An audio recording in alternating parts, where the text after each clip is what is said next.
continuar con nuestra serie de 1 Timoteo. Will me hizo el favor de leer todo el pasaje que está tratando un tema en particular.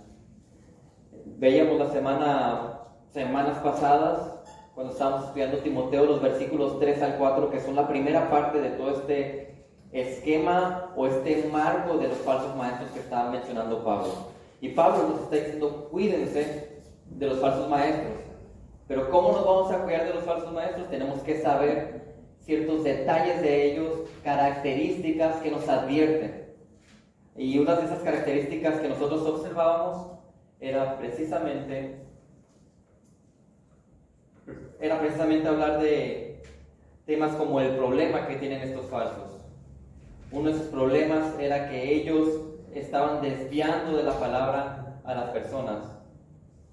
De esta manera lo veíamos, ellos están desviando a las personas de la palabra con sus enseñanzas. Era una enseñanza falsa, pero además dividen a la congregación y la distraen.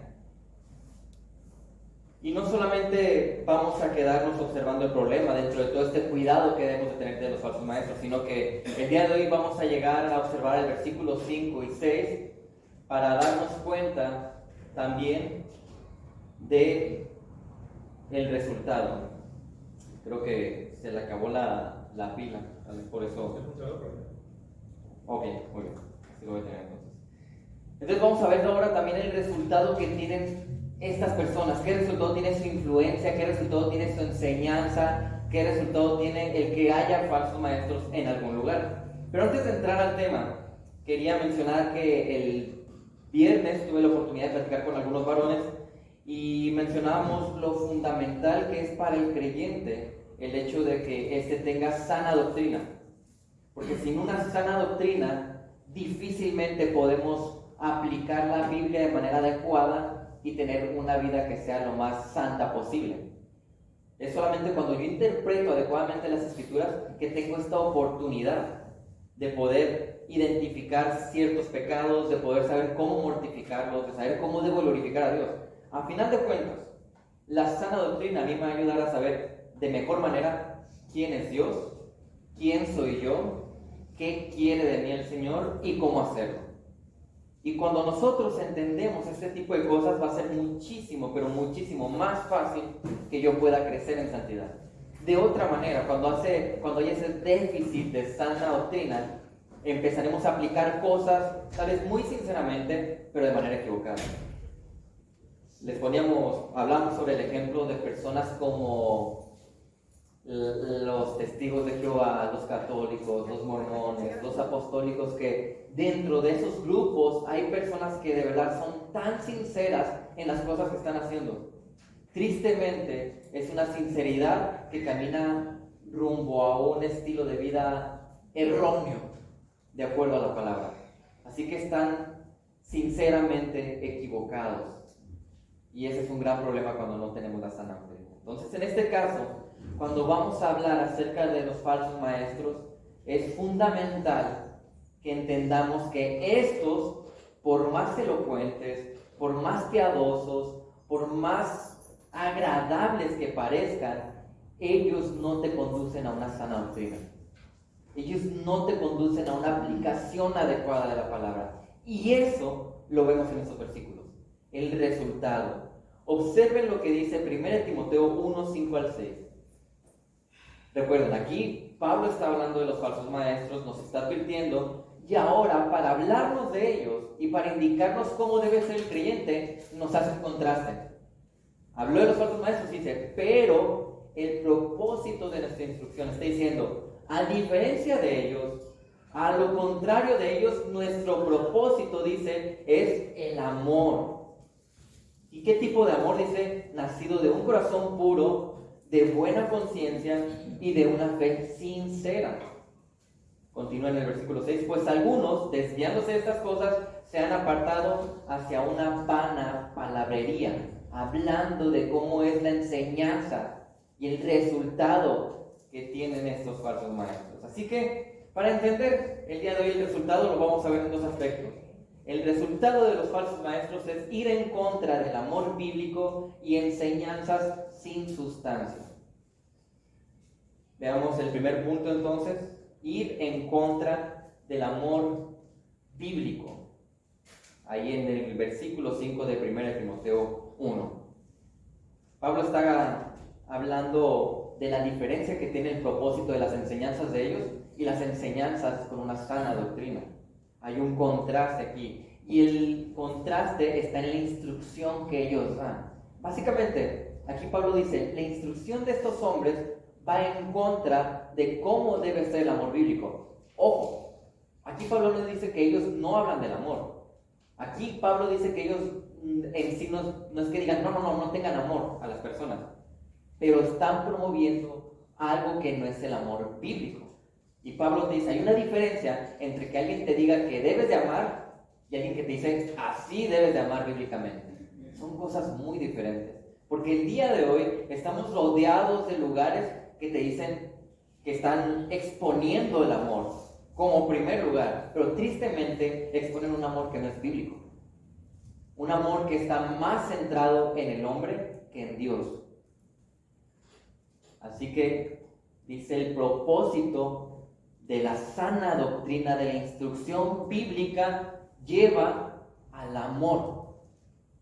Tiene un resultado en el creyente en el cual va a crecer en amor. Vemos aquí lo que dice Mateo 22, 37 al 40, hablando de estos mandamientos tan conocidos. Dice, y él le contestó, aquí Jesús habla, dice, amarás al Señor tu Dios con todo tu corazón y con toda tu alma y con toda tu mente. Ese es el gran y primer mandamiento. Y el segundo es semejante a este, amarás a tu prójimo como a ti mismo. Y de estos dos mandamientos dependen toda la ley y los profetas. Te está diciendo, de aquí, de la aplicación de estas dos cosas, de estas dos obediencias, se desprende todo lo demás. O sea, una vez que yo empiezo a practicar el amor bíblico, que se enfoca primero en amar al Señor, y que ese entendimiento y ese amor adecuado se aterrice en los demás, a partir de ahí va a ser mucho más sencillo aplicar el resto de cosas, el resto de mandamientos que tenemos. Ahora, este amor bíblico del que habla Pablo nos explica el versículo que proviene de tres fuentes. Observamos tres fuentes aquí en el versículo 5 y ustedes pueden verla. El amor nacido de un corazón puro, ahí vemos la primera fuente. De una buena conciencia, esa es la segunda fuente. Y de una fe sincera. Ahora, la primera fuente de este amor bíblico es un corazón puro. Salmo 24, 3 al 4 nos da un poco más de luz acerca de qué es esto. Dice, ¿quién subirá al monte del Señor? ¿Y quién podrá estar en su lugar santo? ¿Qué persona es la que puede estar ahí? Dice, el de manos limpias y un corazón puro. Y para entender a qué tipo de personas se refiere o qué son este tipo de cosas, dice, el que no ha alzado su alma a la falsedad ni jurado con engaño.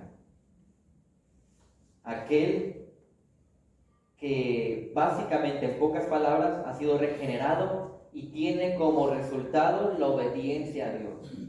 Ese es el de un corazón puro. O sea que solamente las personas que son salvas son aquellas que pueden desarrollar este amor. De tal manera que en contraste con lo que enseñan los falsos, debemos desarrollar una obediencia a Dios como resultado de la regeneración que Él nos ha dado. Y cuando dentro de la congregación o las iglesias llegamos a encontrarnos con personas que no están obedeciendo su palabra, es ahí cuando nosotros nos preguntamos, bueno, ¿de verdad esta persona será creyente?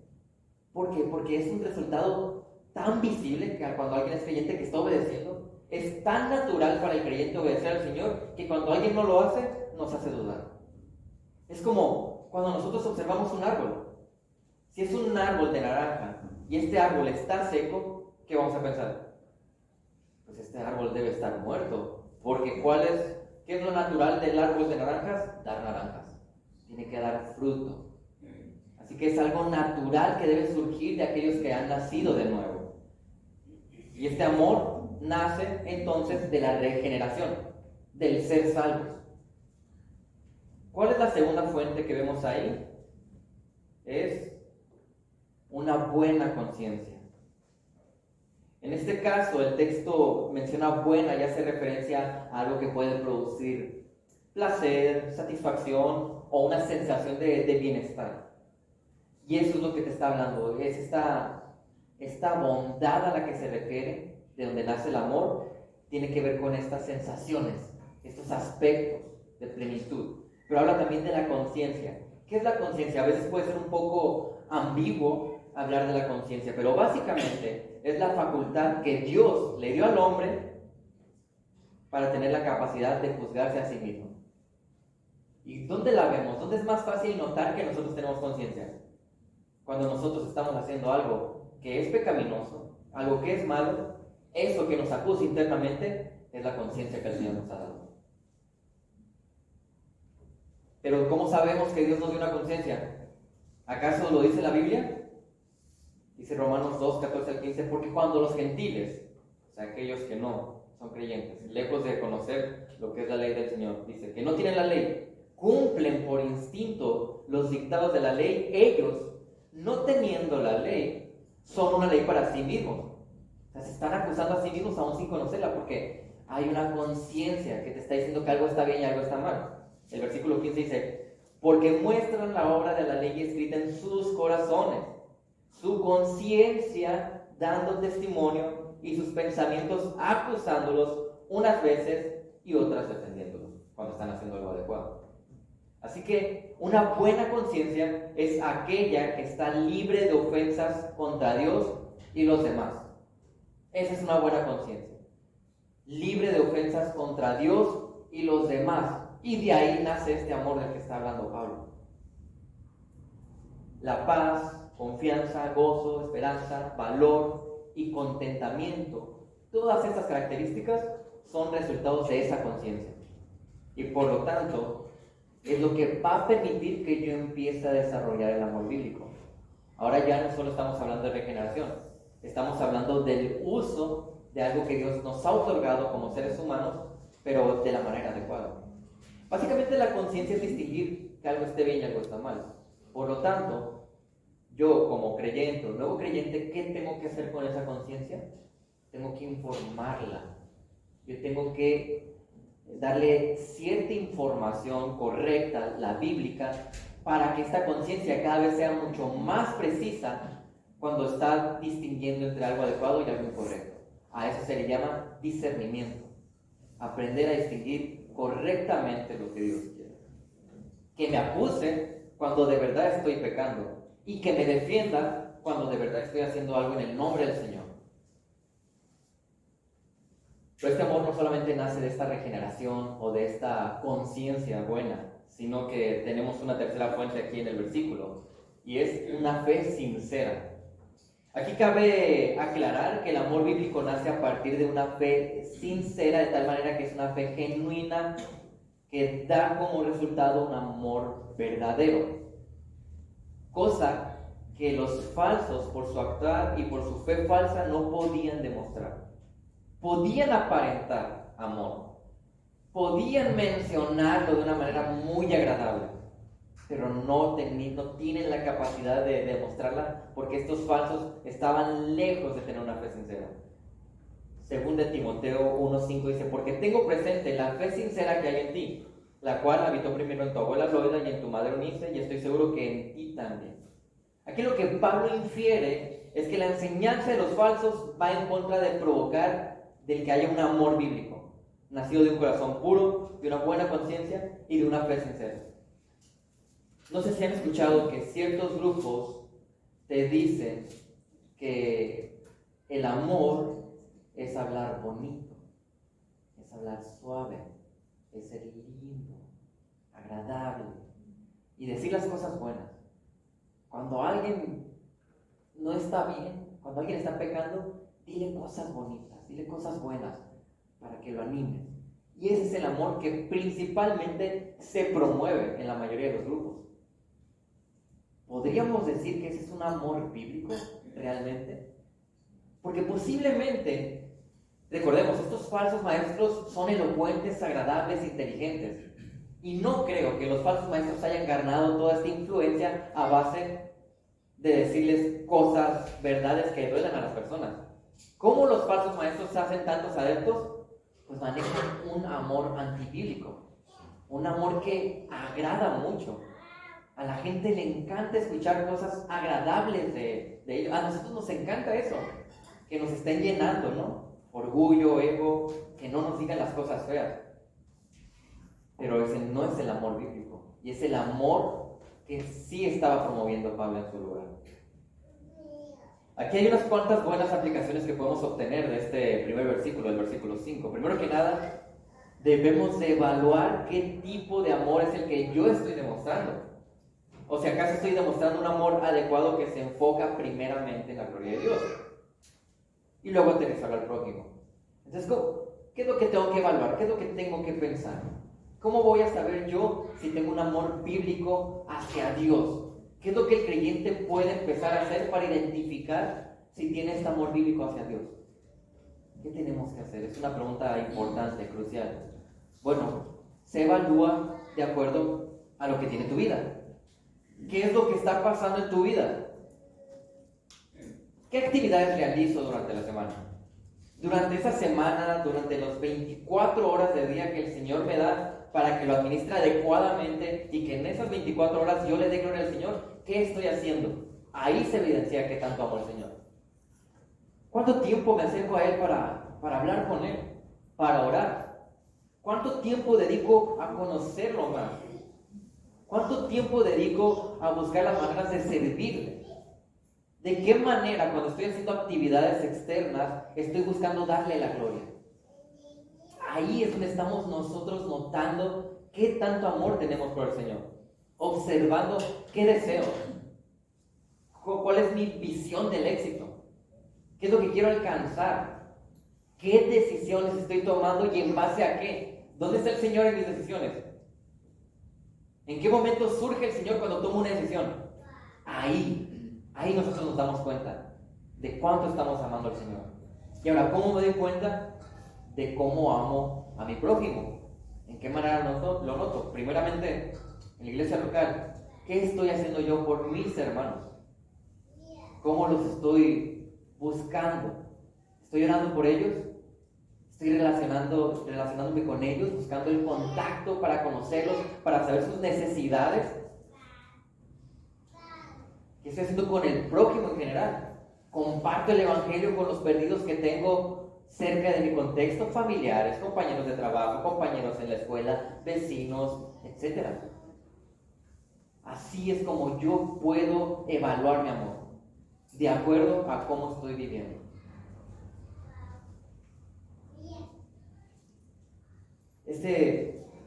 Esas cosas que estamos mencionando son resultados que los falsos maestros no podían generar con su enseñanza.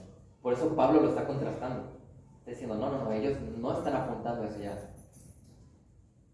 Ellos no generaban un amor bíblico. Y se debe a que habitualmente el falso busca primero lo suyo antes que lo de los demás. La filosofía del día de hoy respecto a un tema tan crucial como el amor es: ámate a ti primero para que entonces tú puedas brindar amor a los demás. Esa es la filosofía. Y dentro de su cabeza tiene sentido para la sabiduría humana. Pero bíblicamente es contrario, es niégate a ti mismo y entonces demuestras el amor a los demás, negándote primero. Así que, ¿qué vamos a seguir? ¿La sabiduría humana que me empuja a amarme primero? ¿O la sabiduría del Señor que me dice niégate a ti mismo? Ahí es donde va a haber una lucha en tu intelecto, en tu manera de pensar. Aquí va a empezar todo. Vas a decidir tú cuál es la filosofía que decides adoptar y entonces vas a vivir de acuerdo a esa filosofía. Todos estamos en esta lucha. Así que debemos de dejar de amarnos tanto y empezar a negarnos a nosotros para que esto permita que podamos desarrollar este amor basado en la Biblia. Un amor bíblico que genera relaciones, que genera contacto, que genera cercanía. Un amor bíblico que ofrece consuelo, ánimo, instrucción, amonestación, reprensión, exhortación. Un amor bíblico que tiene como motivación la gloria de Dios y el bienestar del otro. Ese es el amor que nosotros debemos de tratar de desarrollar. Y esto es parte fundamental para la dirección que debe tomar la iglesia local. Porque el amor bíblico dentro de la congregación va a generar una dinámica que es hermosa y necesaria, llamada unidad. Eso es lo que necesita la iglesia. La iglesia desarrolla el amor bíblico y entonces empieza a trabajar de una manera más adecuada para que dentro de la dinámica que tiene la iglesia empiece a caminar correctamente. Porque, ¿de qué serviría entonces? ¿O qué? Realmente, ¿cómo le va a llamar la atención al mundo la iglesia local si dentro de la iglesia local es igual que el mundo? Dentro del mundo uno va a trabajar a las empresas, a las oficinas y es una jungla. Es algo terrible, son todos contra todos. De hecho, cuando yo estaba en la universidad, pues botaneábamos entre los estudiantes y un maestro de repente nos dice: ey, tranquilos, no se hagan tan amiguitos. Acuérdate que ese que tienes enseguida es tu competencia. Así que cuidado con ser tan amiguitos. Y estamos ahora dentro de la universidad, le llamaban el sistema de competencias, así le llaman de hecho. Entonces, se supone que es aplastar al otro, básicamente. De hecho, uno de los dichos mexicanos más comunes que tratan de eso, de no me importan los demás, para yo tratar de avanzar, es: el que no tranza, no avanza.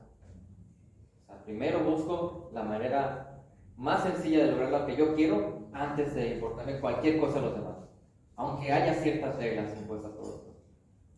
Es eso con lo que estamos luchando. Todas esas filosofías están alrededor. ¿Qué te dice la psicología? Hay un problema, hay pecado en tu vida y no puedes solucionar esos problemas por tanto pecado que tienes, y te dicen: no, tú no eres el problema. El problema es tu contexto. El problema es el alrededor. Tienes que amarte más para que entonces puedas tener alta autoestima y salir adelante. Y te dicen todas estas cosas la psicología, que es la filosofía del mundo. Totalmente contrario a lo que te dice la palabra del Señor, sin atacar el problema principal, que es el pecado. El amor logra hacer eso, atacar el pecado. Cuando el amor se está promoviendo en la iglesia, ¿qué pasa? Alguien está pecando y lo que queremos los demás es restaurarle, es lograr que la persona se arrepienta y sea restaurada para que siga con esta comunión que tiene la congregación. Primera de Corintios 1:10 dice: les ruego, hermanos, por el nombre de nuestro Señor Jesucristo, que todos se pongan de acuerdo y que no haya divisiones entre ustedes, sino que estén enteramente unidos en un mismo sentir y en un mismo parecer. Entonces les está diciendo: estén de acuerdo, tengan la misma doctrina, la sana doctrina, para que puedan entonces ahora sí generar la comunión y la unidad. Y una vez que se genera la unidad, podemos seguir avanzando en lo que tiene que ver en cómo funciona la iglesia: obediencia, oración, etc. Pero es necesario esa unidad para que podamos avanzar. Y aquí en Corintios es lo que estaba atacando Pablo en el versículo que estamos leyendo. El contexto era una iglesia completamente dividida, una iglesia que no estaba fomentando el amor. De hecho, el amor es uno de los temas que más es mencionado en la Biblia. Hablando aparte del reino o de cosas como el arrepentimiento, el amor es muy mencionado. Eso nos habla de la importancia que tiene. De hecho, en Gálatas, cuando se nos habla de que el creyente debe de tener fruto, un fruto espiritual, ¿con qué característica inicia? El amor. Habla del amor. Hay cierta importancia. Pero no solamente nos advierte de que el resultado de esos falsos maestros es esa falta de amor, de que no nos están promoviendo que desarrollemos un amor bíblico, sino que además sus enseñanzas son sin sustancia. No te están dando la carnita bíblica que tú necesitas. Ellos no están alimentando a las ovejas. Dice: pues algunos, desviándose de estas cosas, o sea, de la enseñanza adecuada que te va a guiar a obedecer adecuadamente, dice, se han apartado hacia una vana palabrería. Este pasaje continúa mencionando otro de los resultados que tienen los falsos, y este es no tener sustancia en lo que enseñan. Tiene que ver con que los falsos harán conjeturas tontas, que dirán frases sin sentido, o que parecerá inútil lo que dicen. Al menos en muchos casos así será. Y al ser personas con liderazgo, muchas veces cierta personalidad, influencia, aparentan posiblemente sabiduría y hasta santidad. Son personas que lucen piadosas. Pero observen lo que Pablo menciona, pues algunos desviándose, dice, desviándose de estas cosas, básicamente desviándose del propósito adecuado que deberían tener ellos. O sea, su enseñanza no genera lo que Dios espera que deba generar.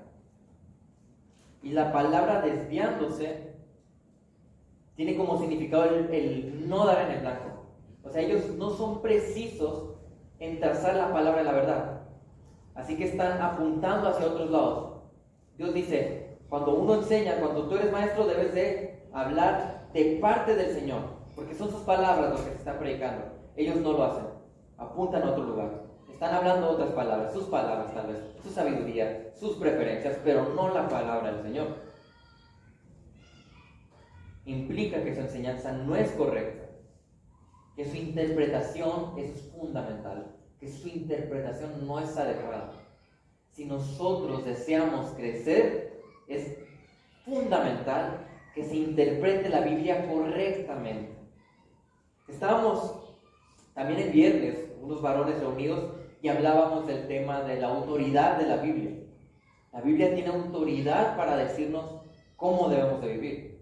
Pero, ¿qué pasaría si esta autoridad bíblica la toma una persona que te está diciendo que vivas de otra manera y no de acuerdo a como ella dice realmente? Porque es muy fácil sacar un texto fuera de contexto. Es muy fácil hacer que la Biblia diga lo que yo quiero que diga, a mi conveniencia. Entonces imagínense el peligro que tiene que alguien tome esta autoridad y lo use a su conveniencia. Y no solo hablábamos de eso, sino que mencionábamos la iluminación. ¿Qué es iluminación? Muchas veces puede haber un poco de equivocación en la terminología que usamos cuando nos acercamos a la Biblia. Y a veces no nos podemos pedir revelación del Señor. Pero realmente, toda la revelación del Señor está aquí. Y el día de hoy lo que nosotros necesitamos es iluminación. Que el Señor nos ilumine por medio de lo que nosotros estamos estudiando o leyendo. Pero mencionábamos respecto a la iluminación que muchas veces nosotros tal vez no estamos tan capacitados, no hemos estudiado tanto como otras personas. Somos iluminados, en cierta manera, pero hay personas que logran ser mayormente iluminadas porque estas personas han sido diligentes y disciplinadas en el estudio de la Biblia. Y esas personas aún nos pueden brindar a nosotros de la iluminación que ellos han recibido y podemos beneficiarnos de todo ello. Y esa es la manera en cómo debería de funcionar la iglesia. Se supone que las personas que se paran aquí al frente han sido iluminadas por el Señor porque han sido precisos en la interpretación y entonces ahora nos pueden beneficiar a nosotros para que entendamos de mejor manera la palabra. Pero no, aquí los falsos se habían desviado. Ellos no estaban ayudando en esa tarea. Ellos no estaban cumpliendo con eso. Y peor aún, dice, se han apartado hacia una vana palabrería. De tal manera que su enseñanza puede sonar muy bien, puede ser que aparente ser comunicación bien elaborada, pero son palabras o enseñanzas sin la sustancia bíblica necesaria para que se genere un cambio en las personas. De hecho, lo peligroso de los falsos maestros es que usan la Biblia y la pueden usar muy parecida a lo que es la sana doctrina. ¿Recuerdan lo que hizo el diablo en el Edén? Tomó la palabra del Señor, lo que el Señor había dicho, cambió 2 que 3 palabras y había hecho una enseñanza totalmente diferente que logró engañar a Eva y desviarla. ¿Qué hizo el diablo con Jesús? Jesús 40 días ya tenía sin bebida, sin comida, y llega el diablo en esos momentos de debilidad física, porque recuerden que Jesús era 100% hombre, 100% Dios. Entonces en ese momento de debilidad se acerca el diablo porque sabía que habría más vulnerabilidad para él. ¿Y qué hace? toma la Biblia, utiliza pasajes bíblicos para decirle a Jesús, no pasa nada, haz que esos panes, esas piedras sean panes, haz que unos ángeles vengan, y empieza a tomar diferentes versículos, fuera de contexto, pero los toma. ¿Y qué hacen los falsos maestros? ¿Por qué son tan efectivos, tristemente, en su engaño? Toman la verdad, la tuercen un poco, y entonces ahora es tan parecida a la verdad, pero no lo es, que engaña a las personas. Por eso, como mencionaba en el sermón pasado, debemos de ser como los banqueros. ¿Recuerdan? Los banqueros no están estudiando los billetes falsos. Los banqueros están estudiando los billetes verdaderos. Conocen también la textura, las imágenes, las letras, todo cómo se ve, que en cuanto llega a ellos un billete falso, lo identifican y saben, ese es falso, ese no es verdadero. Así tenemos que ser nosotros. Conocer también la palabra del Señor, que cuando alguien está enseñando sin sustancia, una vana palabrería, lo identificamos, lo sabemos en ese momento. Tristemente, muchas veces es justamente esa vana palabrería la que nos gusta, es la que nos impresiona, la que llama nuestra atención, la que hace pensar a muchas personas que alguien está entregado a Dios, que les hace pensar que alguien tiene una vida consagrada a Dios, que les hace pensar que hay una santidad en las personas. De entre muchas personas de diferentes contextos que he tenido la oportunidad de conocer, hubo una en específico que su vida se caracterizaba por dos cosas. Uno, inestabilidad espiritual, y dos, su buena labia. Acá campechanamente, era rollero. Y en una reunión que había de una congregación, esta persona expresó su necesidad de oración por su vida, lo cual es correcto, pero evidentemente, por sus hábitos de palabrería, su manera de decirlo fue sumamente adornado. Esa persona era tan buena para hablar que hasta interpretaba lo que estaba hablando. Tú sentías el dolor cuando él expresaba algo, tú sentías la alegría o el gozo, porque era una interpretación su manera de expresarse. Y al terminar la reunión, alguien más se expresó respecto a esta persona. Decía, se nota la entrega que tiene el Señor. Esa fue la expresión. Y con el tiempo se evidenció que era alguien sumamente falso en las palabras que decía esta persona. Pero lo que quiero enfatizar aquí es la precaución que debemos de tener de dejarnos llevar por esa vana palabrería, porque esa manipula y engaña. Podemos escuchar que alguien dice que está entregando su corazón al Señor y decir cosas muy bonitas acerca de eso, pero nosotros no podemos del todo creer aquello hasta que no se ve evidenciado, ¿no? ¿Cómo sabemos que hay avivamiento? Porque se evidencia en una vida que está entregada al Señor, que obedece al Señor. Ahí es donde lo estamos observando. Es nuestro deber entonces estar atentos a lo que se enseña. No podemos mantenernos estáticos. Ciertamente recibimos con humildad el alimento de la palabra, pero en el proceso analizamos que ésta sea entregada precisa y correctamente. La correcta enseñanza de la palabra genera fruto forzosamente. Gálatas 5, 22 al 23, pero el fruto del Espíritu es amor, gozo, paz, paciencia, benignidad, bondad, fidelidad, mansedumbre, dominio propio, y contra tales cosas no hay ley. Ese es el fruto que debe irse generando en el creyente conforme va escuchando y aprendiendo más de la palabra del Señor. Y es justamente en la enseñanza fiel de la palabra que encontramos sustancia que nos brinda la información para de verdad, ahora sí, generar cambio en nuestra vida. Un cambio que glorifica a Dios, que ese es nuestro propósito principal. Decía en una ocasión, adecuadamente yo escuchaba, no venimos a la iglesia a sentirnos bien, sino que venimos para ser mejores. O sea, estamos tratando de aprender y entonces ya ser más efectivo en la manera como yo vivo, para ser más efectivo en ¿qué? En darle la gloria al Señor, en glorificarlo, en exaltarlo. Y claro, en el proceso, eso me va a generar gozo. Y entonces me voy a sentir bien. Pero muchas veces no se siente tan agradable a nuestra carne el tener que negarme para darle la gloria al Señor. A veces me pesa. Se cortó un poquito, ¿verdad? Pero bueno, recuerdo, por ejemplo, el ejemplo de una de mis hermanas.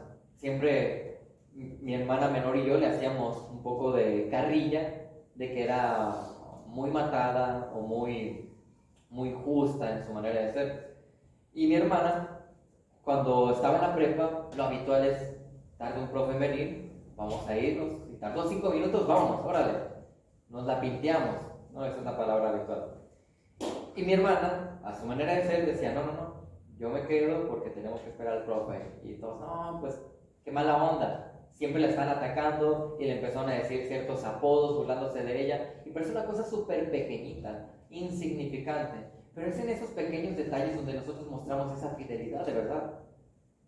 Entonces, ella, en alguna manera, estaba poniendo primeramente aquello que es correcto ante el Señor, que era ser una buena estudiante y un ejemplo, antes que darle el gusto a sus compañeros para irse y hacer algo que no tenían que hacer.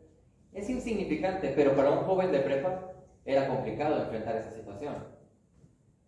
Ahora, trasladémoslo a la vida adulta, tal vez, en donde estamos viviendo diferentes contextos con familia, empleados, compañeros, vecinos, etc.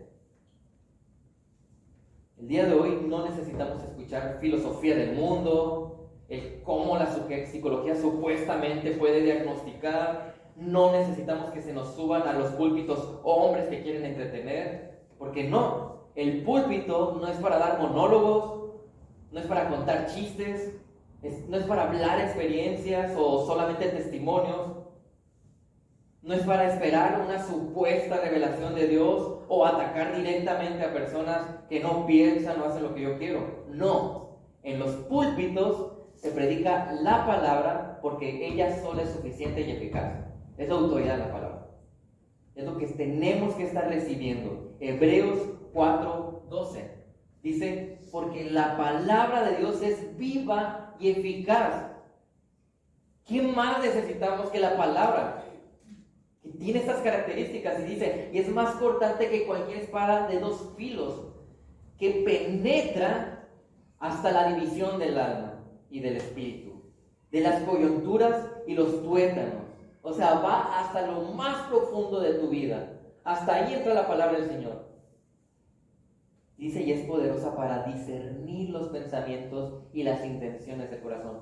Va tan profundo cuando la palabra es precisamente expuesta, va tan profundo a nuestra vida que va a llegar a esos puntos donde toca aquellos pensamientos más profundos, aquellos sentimientos o motivaciones del corazón más profundas. Y entonces, si estos pensamientos, si estos sentimientos no son los adecuados, ahí es donde la palabra ataca y entra. Y la palabra dice, hey, eso es inadecuado, hay que cambiarlo. Dios dice que sea de esta manera. Pero eso sucede cuando la palabra, la enseñanza, tiene sustancia. Entonces, es puesta adecuadamente. Tengamos mucho cuidado, analicemos qué es lo que estamos consumiendo, porque fácilmente podemos dejarnos llevar por motivadores, por psicología, por religiosos y por sectarios. ¿Y cómo voy a enfrentar esto entonces? ¿Qué tengo que hacer para darme cuenta cuando me está trayendo enseñanza falsa? ¿Cómo evitar caer en las enseñanzas de los motivadores? ¿Cómo evitar caer en la filosofía de la psicología? ¿Cómo evitar caer en seguir aquellos aspectos que enseñan los religiosos? ¿Cómo evitar a los sectarios?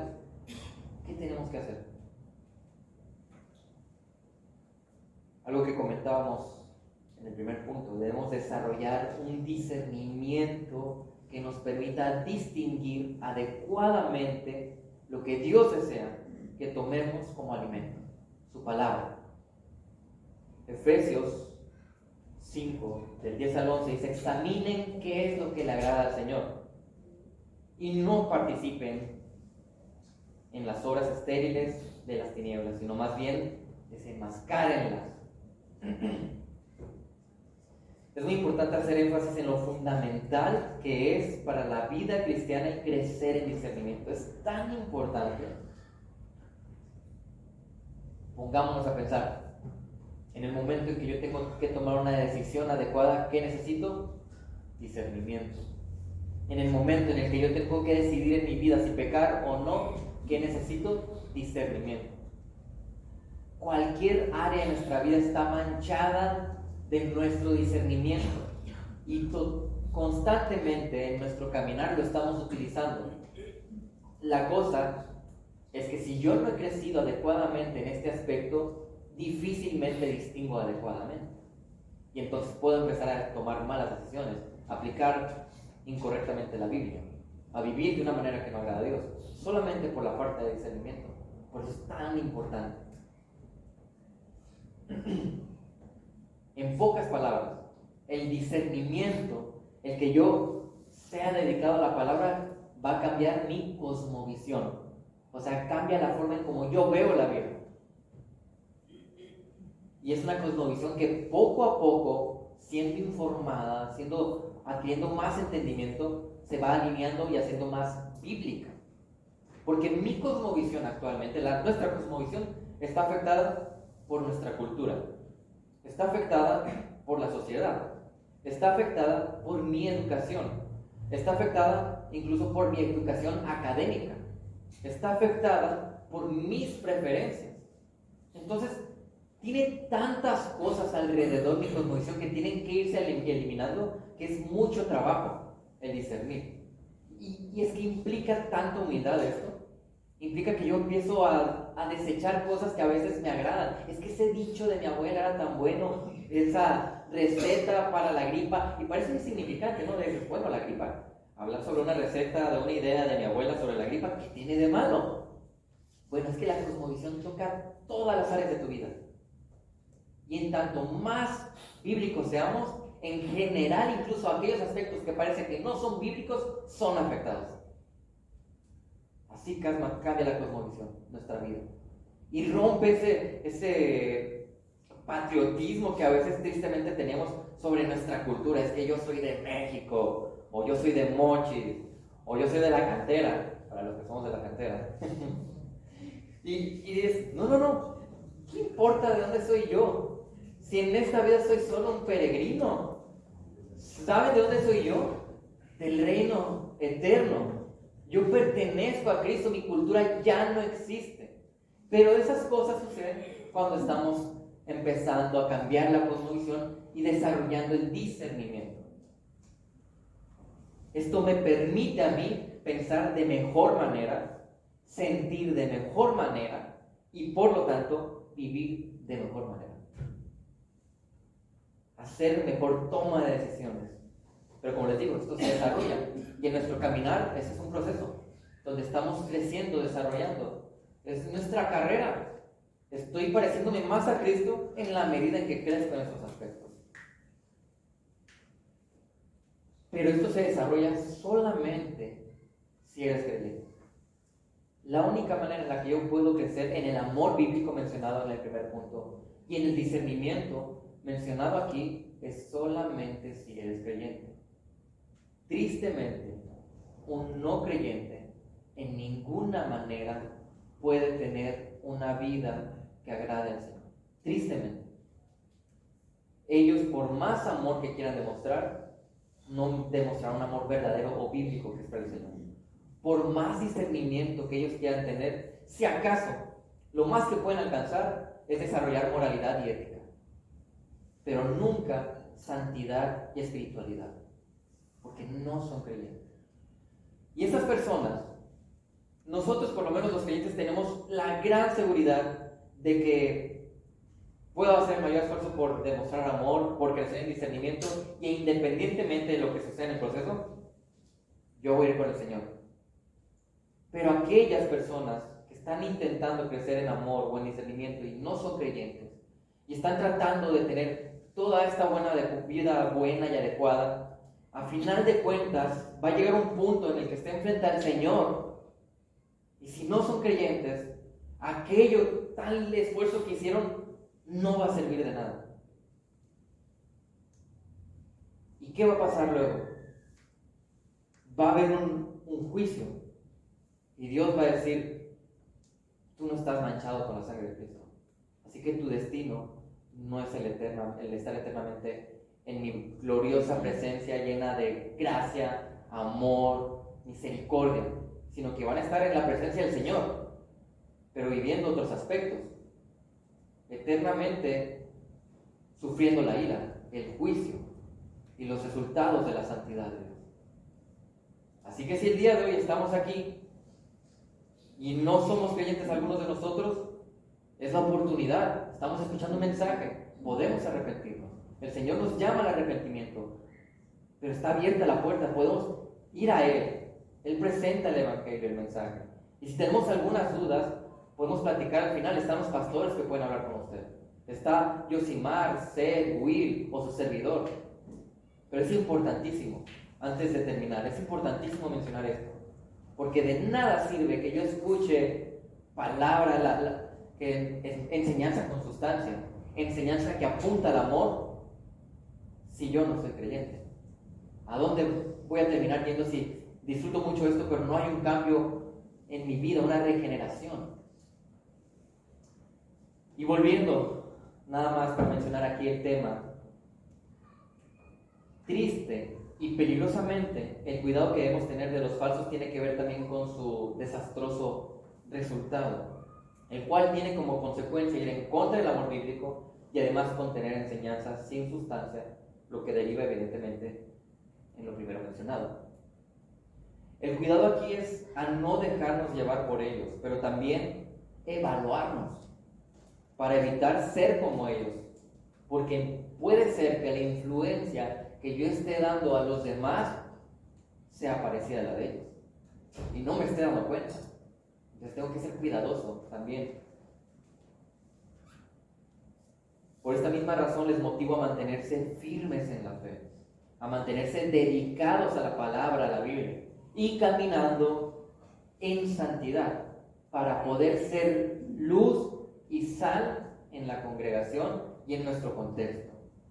¿Qué es ser luz y sal? Porque muchas veces lo mencionamos, hay que ser luz y sal, hay que ser luz y sal. Pero ¿qué es esto?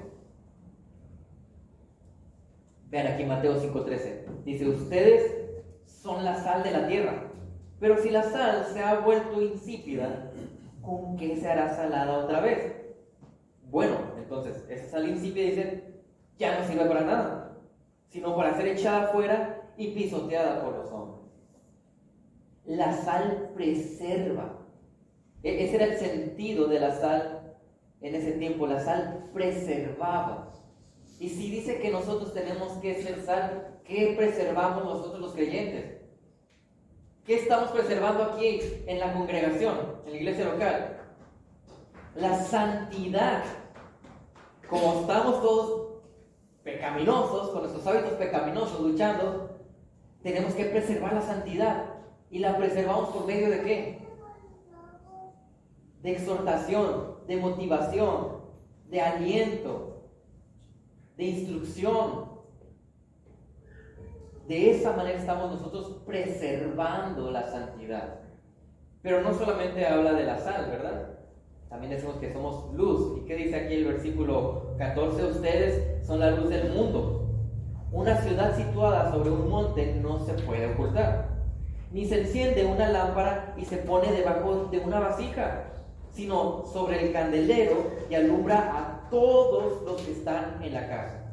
Así brille la luz de ustedes delante de los hombres, para que vean sus buenas acciones y glorifiquen a su Padre que está en los cielos. Así que, ¿qué hace la luz? Dice, no la vas a poner bajo una vasija. Pues, ¿qué va a iluminar ahí?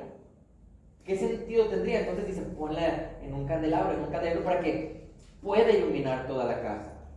Entonces, ¿qué estoy haciendo yo? Estoy preservando la santidad y promoviéndola. Es lo que está pasando aquí. Nos cuidamos del pecado, pero también estamos empujando a todos los demás a que vivan de manera santa. Por eso tenemos que ser luz y sal. Y eso no es nomás en la iglesia. En cualquier lugar donde nosotros nos encontramos tenemos que ser luz y sal. Preservar la santidad y empujar la santidad. las enseñanzas de los falsos maestros no iban en esa dirección. Por eso tenemos que tener mucho cuidado. Y este sigue siendo la temática o el aspecto principal de este pasaje de 1 Timoteo 1, versículo 3 al 11. El estar advirtiéndonos, cuidado de los falsos maestros. Así que ya el día de hoy pudimos observar el resultado de ellos y ya más adelante podremos ver la última parte de este pasaje.